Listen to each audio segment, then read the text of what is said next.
From the Torch Studio in Houston, Texas, featuring leaders and personalities from Jewish communities around the globe, this is the Sunday special edition of the Jewish Inspiration Podcast with Rabbi Aryeh Wolbe.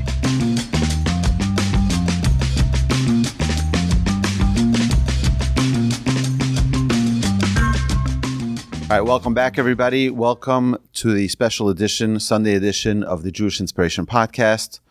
Our guest this week is a very special guest visiting Houston, and Rabbi Mordechai Becher. Welcome to Houston. Thank you very much. Pleasure to be here. Thanks for having me. How was your travel here? A little lengthy. Storms prolonged the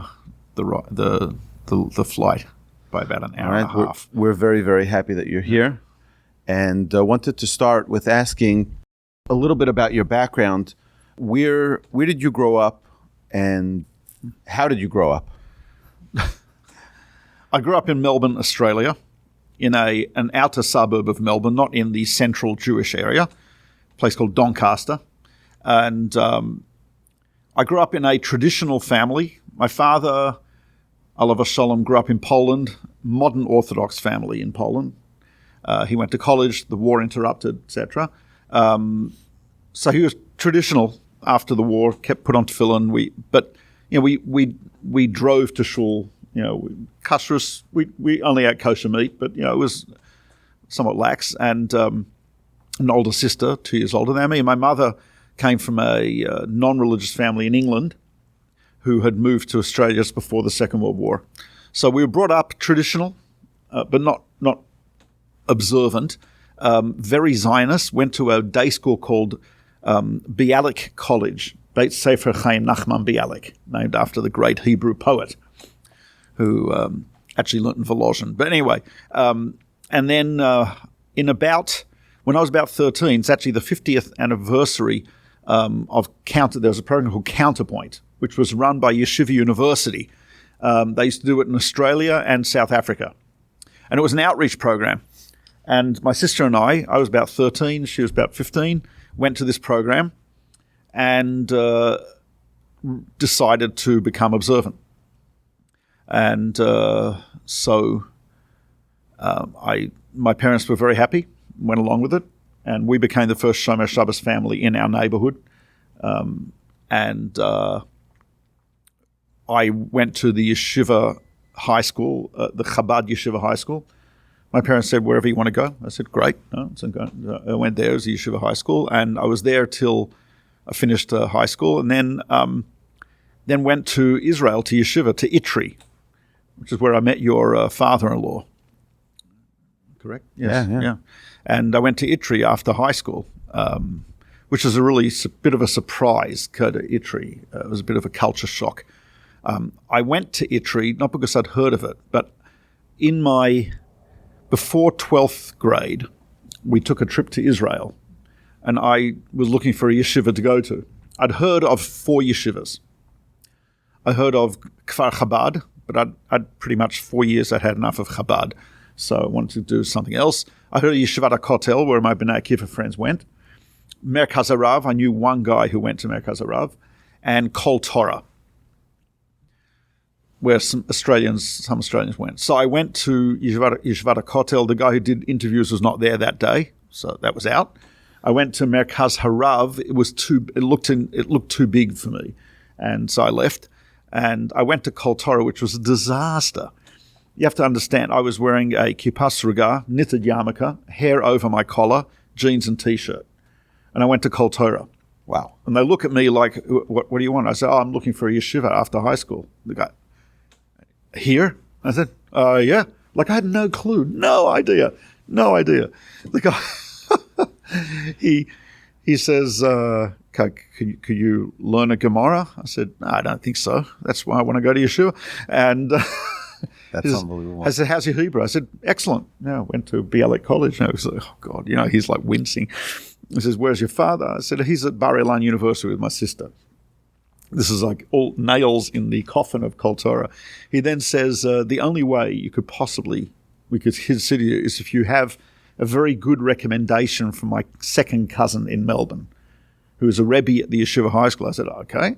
He told me his name. This Rebbe despised me hated me. Actually called me, his nickname for me was Nachash, the snake. Wow, yes, snake. he did not like me. That may have had something to do with the fact that I was running a youth group, which had regular discos and other. Anyway, but whatever. So I said, okay, forget Kol Torah. So I'm standing at a bus stop, and this American guy comes over to me. We schmooze. This is what are you doing? I'm looking for a yeshiva. He says, you thought of Itri? I said, never heard of it. And he says, oh yeah, get on this and this bus, go to the end of the route, walk down the hill. I said, okay. So I went and I walked in. I did not see the base medrash. Had I seen the base medrash, I wouldn't have gone there because they looked like crazy fanatics, black hats and everything. So, but I met Rav Asher Rubenstein. And Rav Asher Rubenstein said, you're accepted. And I said, oh, great, okay. I hit the jackpot. It was unbelievable. But the way I was dressed and everything, it's like unbelievable. And he was totally, he says, how's your Hebrew? I said, my Hebrew is excellent. He says, good, can you read this? And I read something, I forgot what it was, and I read it, and he said, good. During the year, as 12th grade, I wrote to Itri. This is at the time, there was no email at the time. This is letters. You can ask your grandfathers. Anyway, so I wrote to Itri asking for the curriculum and texts that are required. They must have had a big laugh in the office there. But I got an official letter on the Itri letterhead that said Talmud Maseches Yevomis, Halacha Mishnah Brura, Musar Masil Shisharim. So I bought all of those, and actually my going away party with my friends, they gave me a Mishnah Brura. I don't know even how they even knew about that, but okay. And none of them were from. So I went to Itri, and I was in Itri for a couple of years until it split. And there was split, and I was in Splitry, where Baruch Hashem I ran into Rav Moshe Shapiro, who was a Rosh Yeshiva. I learned there, and then was learning there for quite a while, and until about 1985. So Counterpoint in Sydney, that same program that I was... The YU program. Yeah. So it was taken over by Neve Yerushalayim in Sydney. And they were looking for someone to go. So a good friend of mine who was in Kollel at Mishkan, Jeff Wogelanter, and his wife, with a couple running the program. And he told me, we're doing this in Australia. You want to go? I said, you're kidding? Of course. I said, who's running it? He said, Rabbi Revson. So I said, okay, I'd never heard of him. Neve Yerushalayim, the women's seminary. So I asked Rav Moshe Shapiro, what do you think? He said, well, tell me about it. I said, I'll have to take 2 months off learning. It is a mixed sleepaway camp for non-from Australian teenagers. I'll be working with 4 women from Neve Yerushalayim, and Jeff Wogelanter and his wife are coming. He thinks about it. He says, you're obligated. You have to go. Wow. I said, really? And I said, what? He said, A, you'll get to see your parents. B, you'll give something back to the Australian community. C, it'll be valuable teaching experience. D, you never know what good will come out of it. So I got to see my parents. I gave something back to the Australian community. I decided to go into teaching as a result of that. And one of the Neve Madrichot counselors ended up being my wife. So we met in Sydney. So it was, and where was she from? Philadelphia. She had been she from family in Philadelphia. She went to Bryn Mawr, which is a excellent women's college in Pennsylvania, very brilliant. And she had gone after college. She decided to do Shalhevet, which was the advanced Neve program. So she was part-time in Shalhevet, part-time in Brovenders, whatever she was studying. And then she was, they asked her to go to Australia. She also she had a bachelor's, also a teaching qualification. So they asked her to go to Australia, and she was actually asked by the school to stay there for 6 months, and we dated, so we met. Yeah, she's from Philadelphia, I'm from Melbourne. We met in Sydney. Yeah. Amazing. And then went back to Israel, got married in Israel, was in Kollel for a while, then started teaching at Or Sameach. Taught at Or Sameach for many years. Then Or Sameach asked me to go to Toronto because Rabbi Uziel Malevsky, Oliver Shalom, who's gone and was the teacher there, had come down with cancer, and so they asked me to help out. Unfortunately, he was nifter. We ended up staying there for 4 years, and then went back to Israel. And then 4 years later, went back to Israel. It was in 96. Yeah, 4 years later, I got Rabbi Moshe Shapiro suggested that I move to the States, do Chorev in the States. And Gateways was just starting then. So that was a good shidduch. And then, so I worked for Gateways for quite a few years, then quit and started working at Yeshiva University. So I've been teaching at YU now for about 12, 13 years. They have a program called JSS, which has been around since the 1950s. It's an outreach program. Mm-hmm. Basically guys who are at YU or who have little background. And I teach for them and also for IBC. That's for guys who do have a background but not so interested in just playing Gemara. So more academic stuff, etc. So I teach for those programs. And that is what I'm doing. I do tours in the summer for legacy kosher tours to exotic locations. We've done all over Asia, Africa, the Middle East. It's like, name it. South Korea, Japan, Singapore, India, Zimbabwe, Botswana, South Africa, Tanzania, Turkey, Morocco, Egypt, etc., etc. So I'm scholar in residence for those tours. So I have a master's in medieval Jewish history, which is one of the few ways you can monetize that. So I do that. I'm actually working on a doctorate now, which is going a lot slower than a glacier, but nevertheless. So at what point did you write your famous book, Gateway to Judaism? I was living in Israel, so that would have been started writing it before we moved to the States, probably 98 or something. ArtScroll approached me. They said they would need a book of this sort, something that would be a guide to what, how, and why of Jewish life, which is what the subtitle of the book is. And they said, I want you to write it. And I said, sure, sounds good.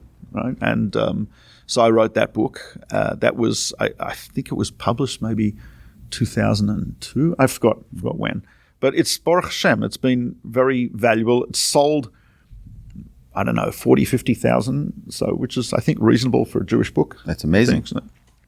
I know that a lot of Batei Din use it as a guide for potential converts. Read the book, etc. I know that Partners in Torah, your father-in-law's organization, a lot of the people there learn the book with their non-religious partners, which is mind-boggling to me why you have to learn it. I mean, so you just read it. I mean, it's not like it's not like every word is counted like Maimonides, you know what I mean? It's like, but okay, they discuss things, I guess. They don't actually learn the book. It was also bought by U.S. Armed Forces for their chaplains, chaplains have to administer to people of all faiths. Right.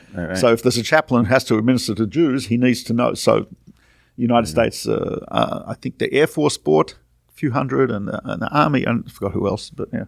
So yeah, I'm very happy with that. That's incredible. So what first is, how long did it take you to write it? A few years. I wasn't, doing full time. I was doing other stuff, teaching, etc. And really it only got completed because my mother, Alea Sholem, would phone me every now and again from Australia and say, have you done another chapter? And I said, oh, Mum. But eventually I did finish it. Yeah. And what was your structure that you worked with to write that book? I decided to do it as, two things. The actual order I decided to do in terms of chronological almost. Jewish life cycle. Birth to death type thing, Jewish daily cycle, Jewish yearly cycle, and then tacked on other stuff that didn't quite fit into the cycles. The second theme that I tried to do in the book was modeled it on Chorev, which was Rav Hirsch's famous sefer. It's interesting. I once asked Rav Moshe Shapiro, who is not Hirschian by any stretch of the imagination, I asked him, what sefer should I use to teach beginners halacha? He says Chorev. I said, Chorev? Chorev? He said, yeah. He says it's the only sefer that shows the unity of Jewish thought and Jewish practice. The halacha and the hashkafa, the law and the outlook, right? The Weltanschauung as being united. So he told me that, and I had been a big fan of Chorev. I used to learn it during Musa Seder, actually, much to the chagrin of the Mashgiach. But anyway, So I decided to try to do that in my book as well, to show that the integration between halacha and hashkafa, philosophy, but I also tried to integrate history. So if you look at a yontif, you'll see like the history of that yontif, the Source. philosophy, and how that expresses itself also in the various mitzvahs and so on and so forth. Amazing. That's what Amazing. I tried to I love the book, and I recommend it to all of my students. If I had the ability to put this banner right here, I'd put a picture of the book right in this video so that everyone gets a copy of Gateway to Judaism. Yeah. It's a fantastic book. I'm not just saying it. I bought the books. I bought, I think, maybe 200 or 300 copies myself. And wow. we've given them out to our students over the years. So I'm not just saying it. I actually have done that. Okay. Where do you currently live? I live in Passaic, New Jersey. Oh, never heard of it. No. So Passaic, New Jersey, we changed when we moved to the States in 2000. My wife made a definite halachic ruling that it was prohibited to live in New York. So we did not, New York was out. Yeah, I out. said, how about Monsey? She said, Monsey is New York. So I said, okay. So that left really New Jersey because I had to be near New York because Right. where the Jews are, like that bank robber, when he was captured, he was asked, why do you rob banks? And the guy said, that's where the money is. So it's where the Jews are. So I had to be near there. So Passaic, I have a good friend who is a Rov in Passaic, Rabbi Menachem Zupnik. His shul's next door to your father-in-law. And so I already knew him, and he told me about Passaic, and we decided on Passaic. So we've been there since 2000. And about your family. Okay, so I have a son in my oldest is in Philadelphia. He's an EMT and firefighter, forest fires. I have a son in Israel who is married with 3 children. He's a lawyer, and he was actually wounded in Gaza. He was fighting in Gaza. He was wounded. He went back after being wounded, and then his unit was released, so he's home now. Baruch Hashem. How's he doing? The wound was shrapnel through his upper arm. He had to have an operation to have it removed, so he's still got some nerve issues, but he's doing okay. He was good enough to go back in. So. Shakach on his service, and protecting our homeland, protecting our people. Thank you. And his wife's a nurse, and she's actually, Rabbi Pesach learner. Sure. His youngest daughter. Oh, very nice. And then I have another son, Shmuley, who is a rabbi. He's learning in Kollel in Dallas, Data, Dallas Area Torah Association. They were in Israel for 10 years, and they moved. I got to know him well. I know he's a graduate of the Jerusalem Kollel. Correct, yes. His My wife. alma mater, so. Oh, yeah. His wife is Ahuva Lewenstein, granddaughter of Ronnie Greenwald, actually. So, Sure. Yeah. Oh, Ronnie. And then I have a daughter who is a pediatric nurse, lives in Givat Ze'ev in Israel. Her husband, Aaron Dubin, is in Kollel there in Israel. I actually don't even know the name of the Kollel, but whatever. And then I have another son in Israel who is single. He is an industrial organizational psychologist, and he was working here in the States, but when the war broke out, he went back to join his unit. He's a paratrooper. So he also was fighting he was in the north, and he was also in Gaza, and his unit was also released. He's now looking for a wife and a job, living in Tel Aviv. Okay, so shout out to anybody out there. There you go, yeah. He's very bright, good sense of humor. Yeah, okay, paratrooper. Okay. Anyway, and I have All the qualities. Yes. And my youngest son, who was learning in Israel in a yeshiva in Geula called Yeshiva Hagram, is Rabbi Chiel Soloveitchik. It's one of the Soloveitchiks. They don't. My son-in-law learned there. Oh yeah, So, yeah. Okay. They don't. YU doesn't recognize credits from there, but even though it's a Soloveitchik. But anyway, so he was learning there, and he's now back in the States learning in a yeshiva called. It's actually now called Yeshiva Gedolah of Elkins Park, but colloquially known as Rubanowitz, after the Rosh Yeshiva. My son-in-law learned there as well. Oh. So Cool. Okay, Yeah. I'm sure they know each other. yeah, they probably Right, do. So that's the Becher family. My wife is has a master's in educational psychology from Hebrew University. She used to run the resource room in Beis Yaakov in Passaic, but she just teaches there now and tutors. And she also is a professor at Sarah Schneera, where they teach. It's a college, but much of it is online. So she teaches research methods in psychology and statistics. Actually, my son Israel is also teaching for Sarah Schneerer. He's teaching a course in industrial organizational psychology. Beautiful. So there's 2 Professor Bechers at Sarah Schneerer, and and I teach at YU and do the tours and gigs, etc. Amazing. All right, so many of our listeners are people who are struggling with the transition from a less observant life to a more observant life. Uh-huh. And one of the things that we try to do throughout all of our podcasts is give people the tools they need to make change, meaningful change in their own lives. One of the principles that we continue to reiterate is taking small steps, because it's essential, because if you jump too high, too fast, you will fall. What can you share from your life's experience, particularly growing up in a less religious home, becoming more religious or non-religious at all, and becoming religious?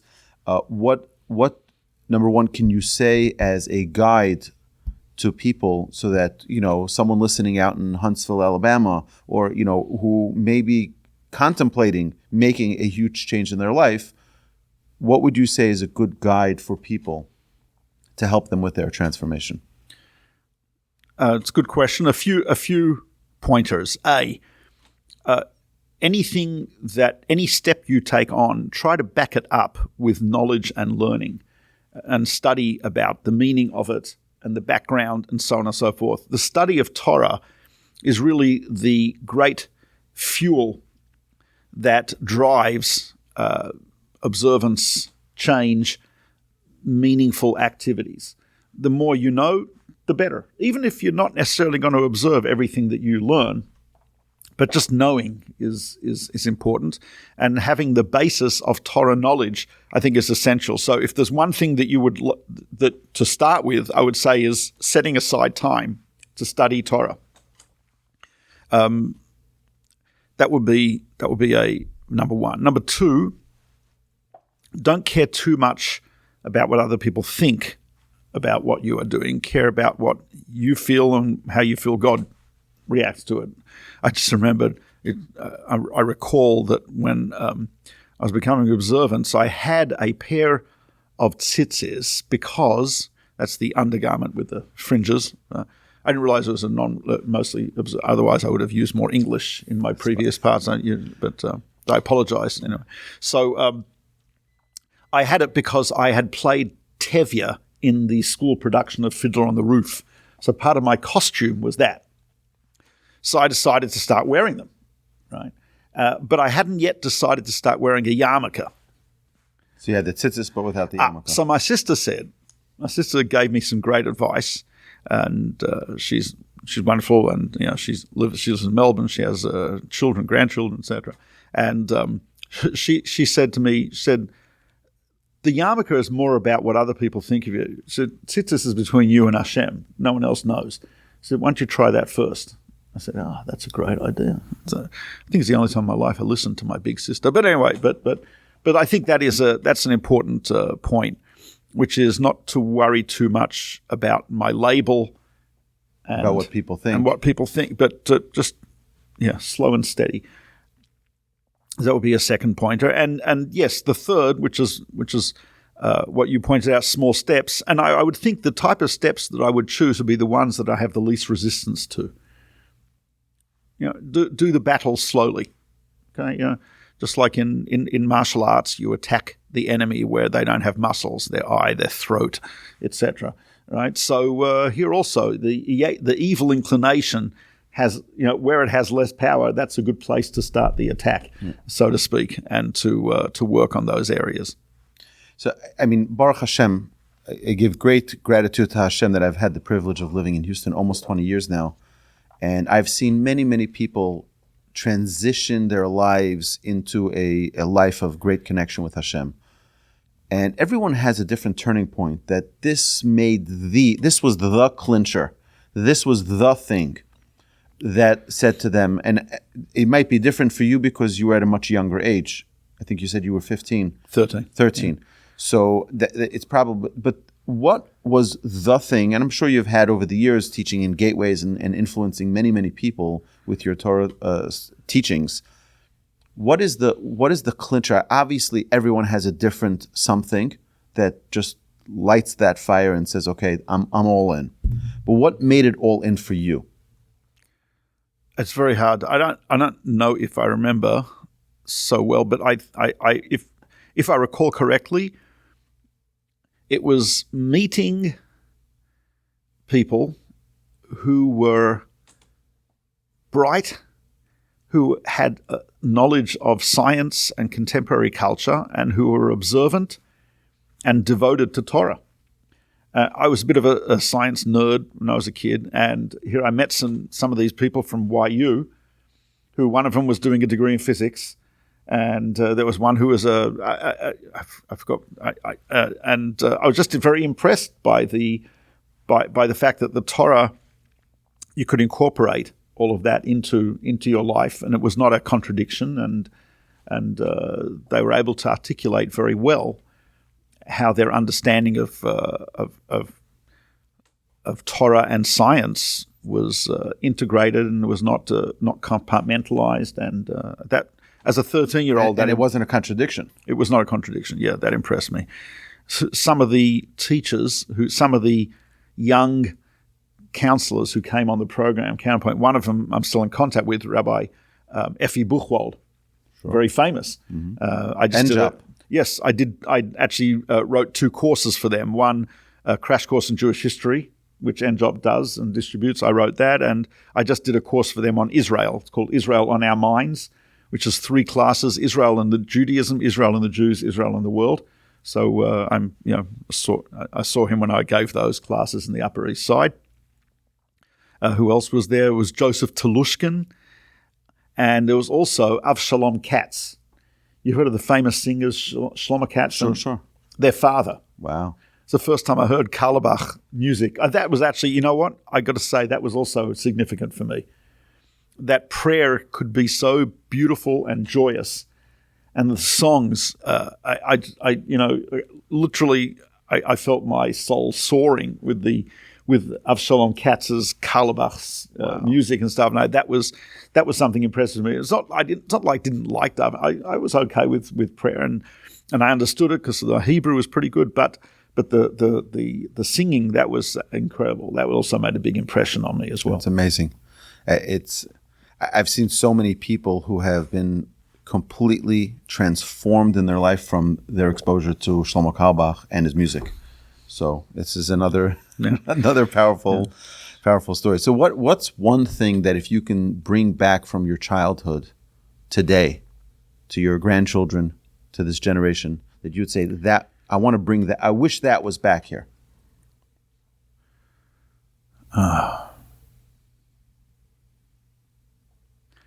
That's a great question. Something from my childhood.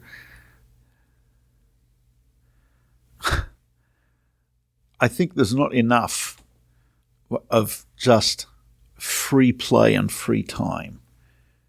And also 2 things. A, just free play. I remember we used to, just after school, we'd be running around on the street, on the block with my friends, and stealing golf balls from the golf course nearby, and etc. But we made go-karts and stuff. There's something physical about physical activity, but unstructured physical activity. In Israel, there's a little bit of that. They call it. There's a book that's called. I forgot what it's called, but he calls it the balagan theory, right? That a lot of Israeli kids grow up in like a bit of a balagan. So I think that's important. One of my son Pinchas, lawyer who lives on a moshav, Neve Michael, which is right near Ramat Beit Shemesh. Mm-hmm. So his kids get that to some degree because they can roam around a little more, etc. But I think the world has become a little more dangerous, so it's not so safe to have kids do that. But that's important. And the second thing, is I think sports is so important for the kids. I wish the religious schools would place more emphasis on that and have regular gym classes and organized sports. I think after school sports activities, it would, there are kids today with a lot of resentment to the system and resentment to Judaism, towards Judaism. I know maybe this sounds simplistic, but I think if they had more opportunities to let their energy out and to let their and to let themselves go and Healthy outlets. And competition and stuff like that. It would be just fantastic. So I'm huge encourager. I know that my grandchildren do a lot of extracurricular activities. So that's a great thing. But I think from my youth that was so central. We used to play cricket and Australian rules football and soccer, and we used to. That's aside from gym class at school, and where we used to learn all these type of weird things like discus throwing and. No, we never did javelin. I think they were worried that what we'd do, but other things like that, and judo classes, and just fantastic stuff. I'm not that old. I'm only 46, but I remember we had karate and we had stickball, and I grew up in Brooklyn, till I was 10 years old, and we also had a tremendous in Muncie. It was unbelievable. I mean, it was before it was over occupied by we've been taken over, and unfortunately it's becoming that stuff is becoming unacceptable, which is really a shame. Which is, Baruch Hashem, we live here in Houston, is an incredible quality of life, and it's also growing leaps and bounds. So Baruch Hashem. I want to ask you a question I did not ask previously on this podcast, and that is, typically I would ask, what do you feel are the lessons that we can all learn from the Holocaust? But I want to change that now and ask, since Simchas Torah, since October 7th, what do you feel is the most important lesson that us as Jews in the diaspora and those in Israel, that we need to learn from this? I'm a firm believer that Hashem does everything for us to learn. Hashem does everything for us to grow and to connect. Hashem keeps on like a pinball, keeps on hitting us to get us into the right place that we need to be spiritually, emotionally, hopefully, and in our connection with Hashem. What is the lesson? Again, I used to ask this only regarding the Holocaust because I thought, at least till October 7th, that the Holocaust was disappearing from the consciousness of our people.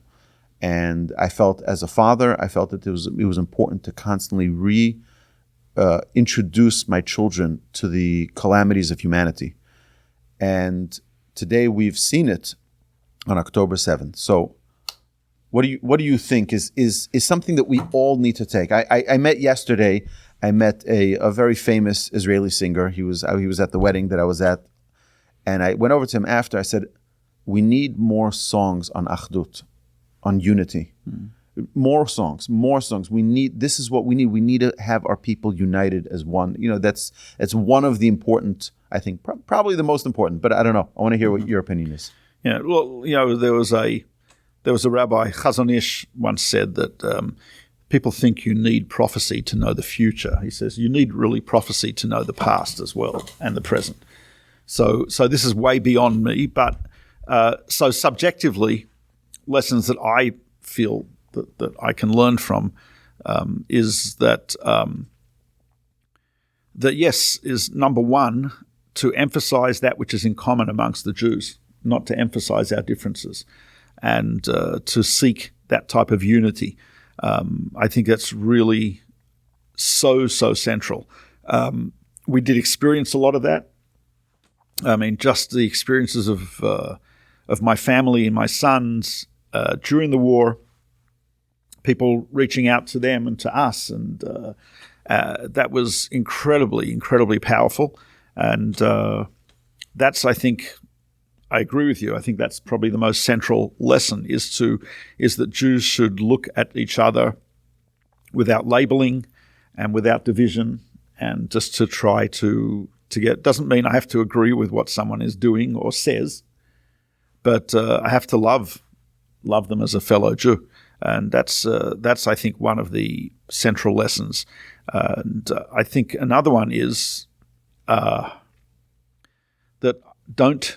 And this is something we learned from the Holocaust as well. But you cannot trust the world. You cannot trust education. You cannot trust the institutions of education. They're not trustworthy. They're not conveying lessons which are good. They can, and we just see from the support for Hamas, and it's not a support for a two-state solution. They're not looking for peace. They're happy that they killed Jews.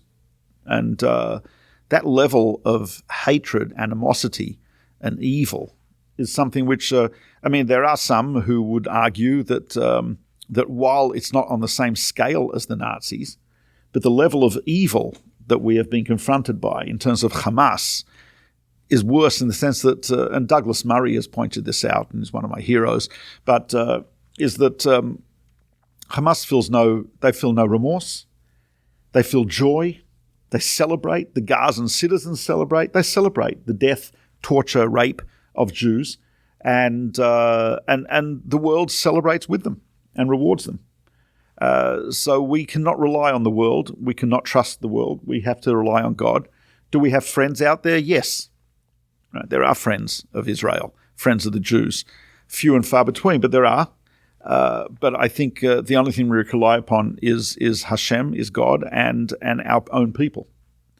And the fact that someone has a doctorate or a master's or goes to an excellent school, meaningless.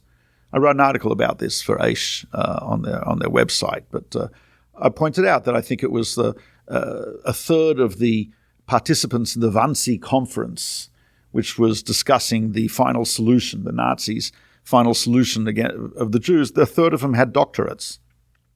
Huge percentage of SS officers had advanced degrees. Two of the first groups that supported the Nazis in Germany were the academics and the student unions. So am I surprised by Columbia and Harvard? Not surprised. Not angry, yes. Not surprised. And this is because they don't teach morality. They don't teach ethics. This is not... So I think that's another lesson. The Western culture, Eastern culture to a lesser degree is not really that involved, but Western culture is not something that can be trusted. Are there valuable aspects of it? Definitely. Love poetry, literature, science. Yeah, great stuff. But that's not where our moral compass has to come from.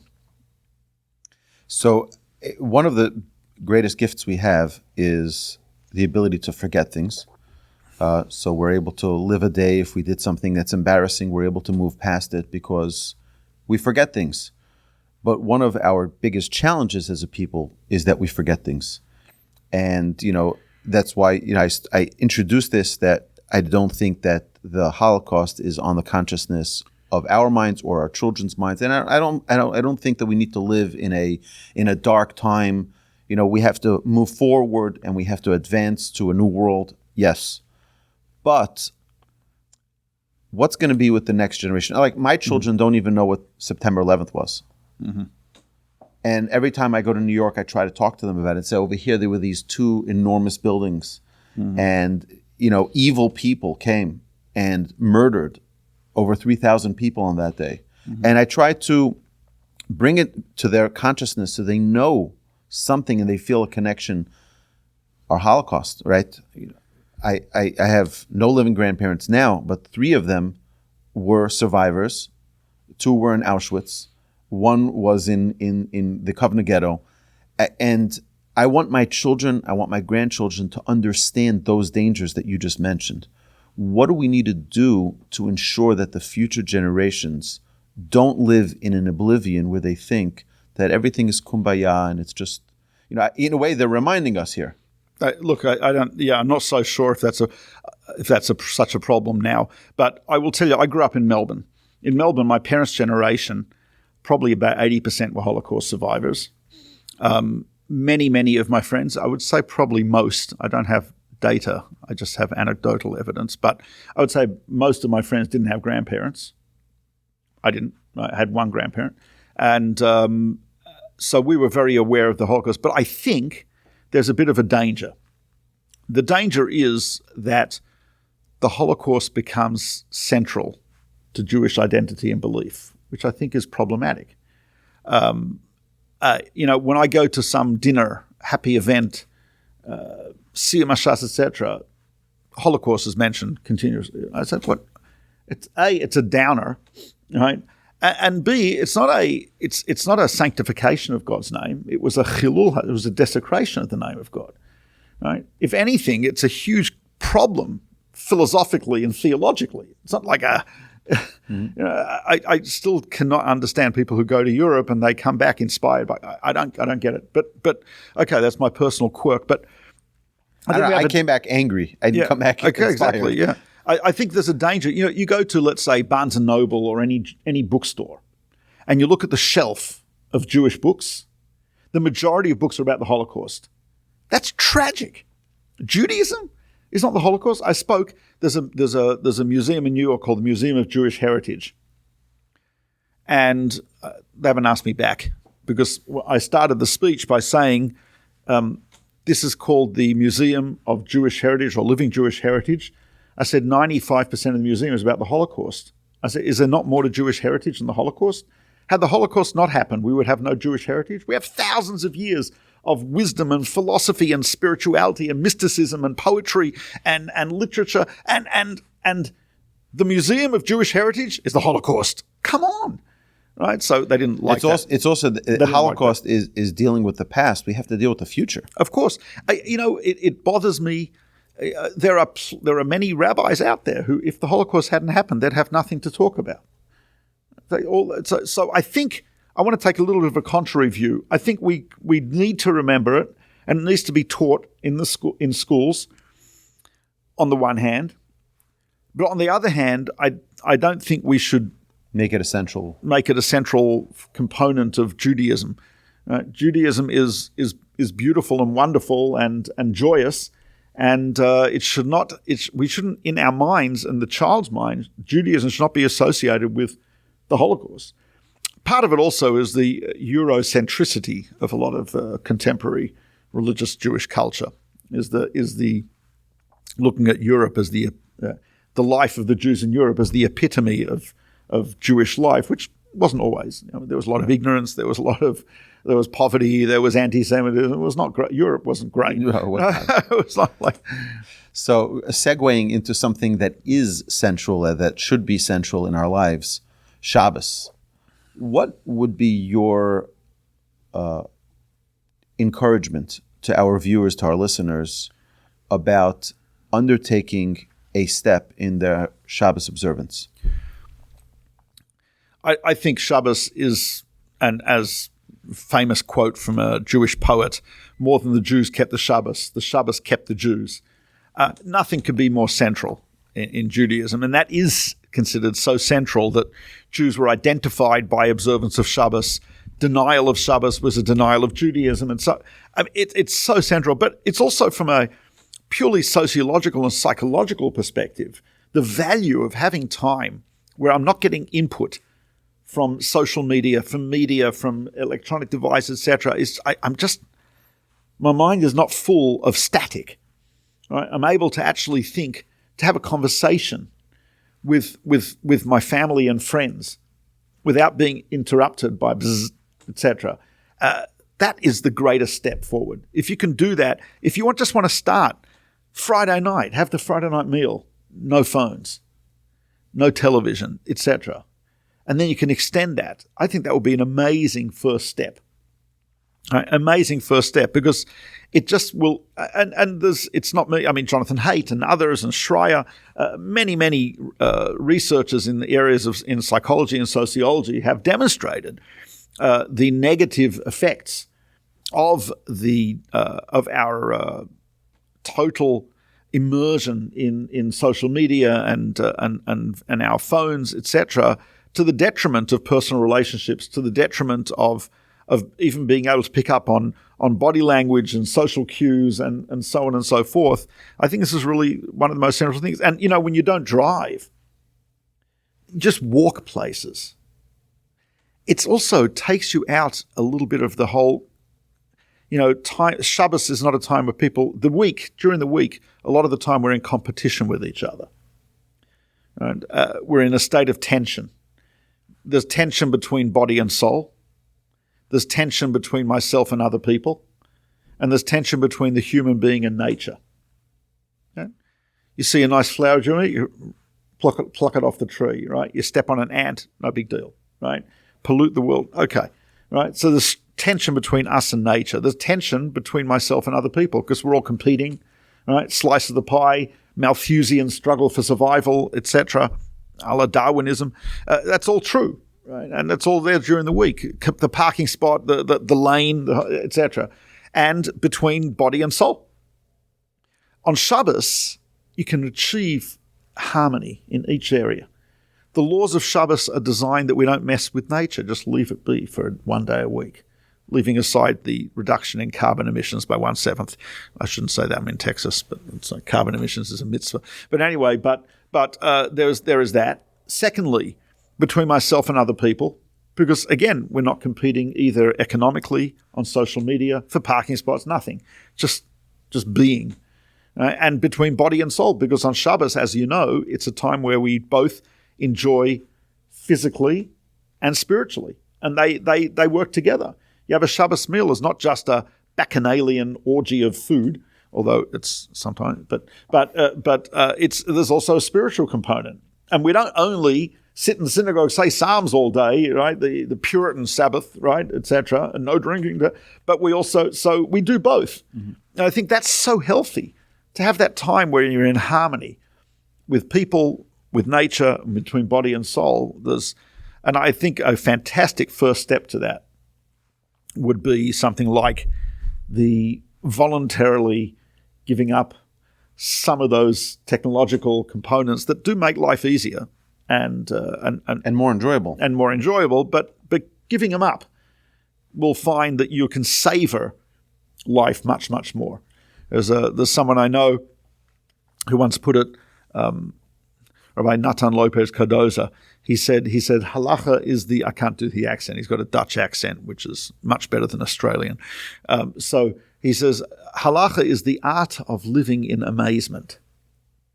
And when he explained, what he meant is that we go through life completely unimpressed by anything. It's just like, no. He says Shabbos is a time, Shabbos and blessings, you're amazed by an apple.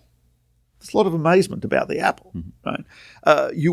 When you drive somewhere and when you walk somewhere, those two totally different experiences. When I walk somewhere, I notice things I don't notice when I'm driving. I'm also more relaxed, right? I'm also more. It's aside from the health component, but it's fantastic. So the Shabbos is also a time when I can get a little bit of that amazement of the world and the appreciation of it, again by ceasing my regular weekday activities. Yeah. So for me, I grew up Shomer Shabbos. I'm very privileged and honored to have parents who trained me growing up in a home that had Shabbos. It was never a question to me. It was never a challenge for me. To me, it was a given. Like every Friday at sunset, that was it. It was not a challenge. There are people who are really struggling with it. It's a huge struggle. So I want to just address that struggle that people are, if you can, that people are facing, that fear that people have. I offered my students, and it's an offer. I said, I will have you for Shabbos, where you will have a 3-star Michelin chef cooked Shabbos dinner, Shabbos lunch. We'll pick you up in a limousine. We will have this will be like the greatest vacation ever. And nobody took me up on the offer. People are just terrified. They're absolutely terrified. So what can you say addressing that fear that people have to Shabbos? Yeah, it's an interesting question. I'm not sure why someone would be terrified by it. I mean, you are voluntarily doing stuff and giving up. I wouldn't say giving up. I mean, if I go into a store and the suit, which is normally $500, is on sale for $30, I don't feel that I'm losing $30. I'm not giving $30. Are you kidding me? Right? I just gained something. So what I'm gaining by keeping Shabbos in terms of family, in terms of my own my development of my own soul, even psychologically, sociologically, mental health, etc., is so much greater. I'm not sure what's there to be afraid of, right? Now, granted, there are challenges. Challenges. People will, if you're in a social milieu in which people do things on Saturday and so on and so forth. They go, aren't you coming with us? I experienced this when I was a teenager, right? Why aren't you coming? I say, I can't Shabbos, So that's a challenge, but it's not to be afraid of. That's the type of thing where I have to know that I'm always in control of my responses to everything. Viktor Frankl spoke about this a lot in Man's Search for Meaning, which is that all the physical circumstances can be out of your control, but the one thing that's always within your control is your response and your attitude. And so that's not something to be afraid of. That's something to look forward to the fact that I can exert my free will as a proud, upright, independent, autonomous human being, where instead of just going with the flow, the whole rest of the world is doing, I, as a Jew, say Shabbos is Shabbos. That's not something to be afraid of. That's like, wow, that's courage and that's pride and that's the exercise of free will. What could be a greater? That's part of Shabbos also, is that incredible joy of being able to do that. But there are plenty of benefits. Yeah, there's plenty of other side benefits. But I think that's so central that's important to keep that in mind. Not to be afraid of that, but that is. I remember when I was also in the Israeli army, not in combat, but I remember the first time I did guard duty. Right, it was like 2:00 in the morning on a guard tower near a place called Ramallah, not Ramla, different places. And the officer tells me, he says, Becher, Becher. They used to always call me Becher. He says, Becher. I said, yeah. He says, Tizkor, remember, lo lefahed, don't be afraid. Don't be afraid. That's his order to me. Don't be afraid. That did not help. That gives you reason to be afraid. That did not help. Right. I just got to mention, there was an old field telephone on the guard tower. He says that telephone is a life and death telephone. Do not use that for anything but life and death situations. I said, okay, fine. So it's 3:00 in the morning. The life and death phone rings. I almost died of a heart attack. I pick it up.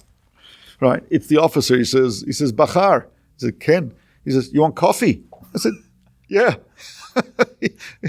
I hang up. That's life and death, right? He brings me Turkish coffee. It was like great. Yeah. So, but how do you not be afraid in a military situation?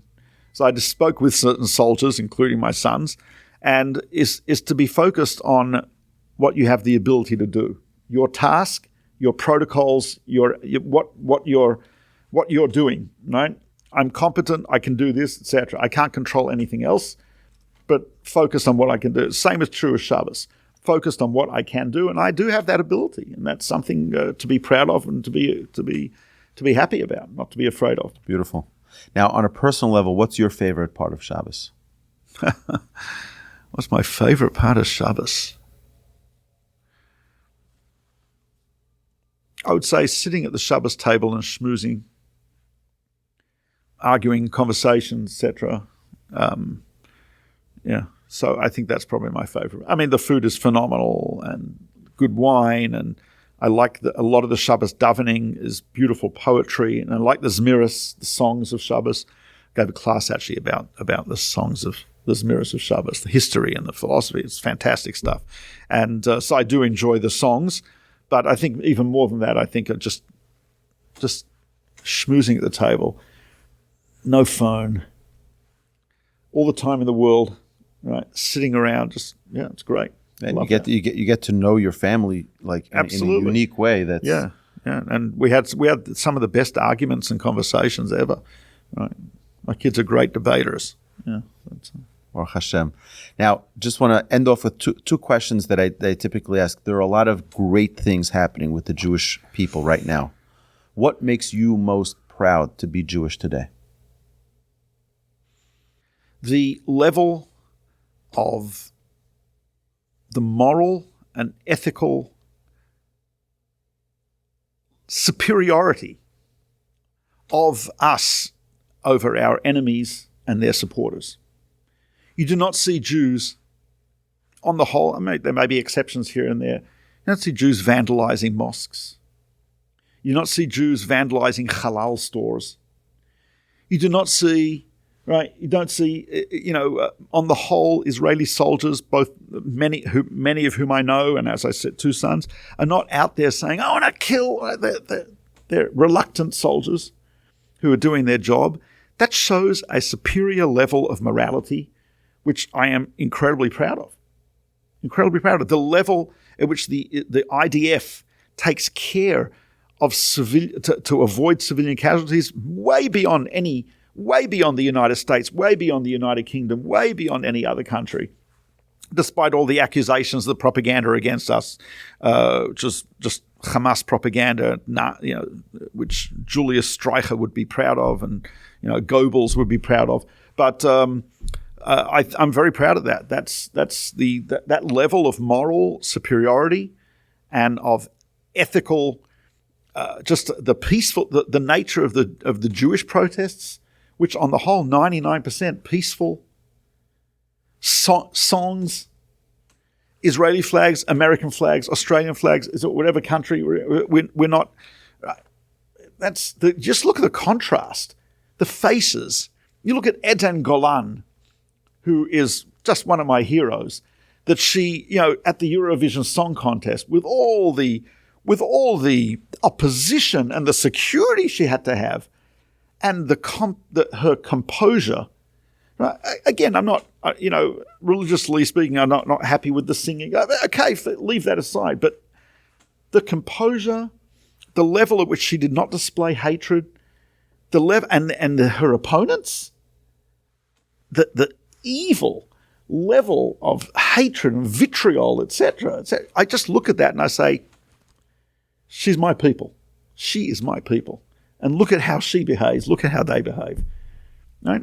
I look at protests at places like at Harvard and Columbia, and I look at them and I look at my people. Couldn't be prouder. Could not be prouder. That's unbelievable. That makes me incredibly That's proud. really beautiful. Now, there are some not such great things that are happening with the Jewish people right now as well. What makes you most concerned about the Jews today? By the way, we okay with time? Yeah? Yeah. Okay. What makes me most concerned?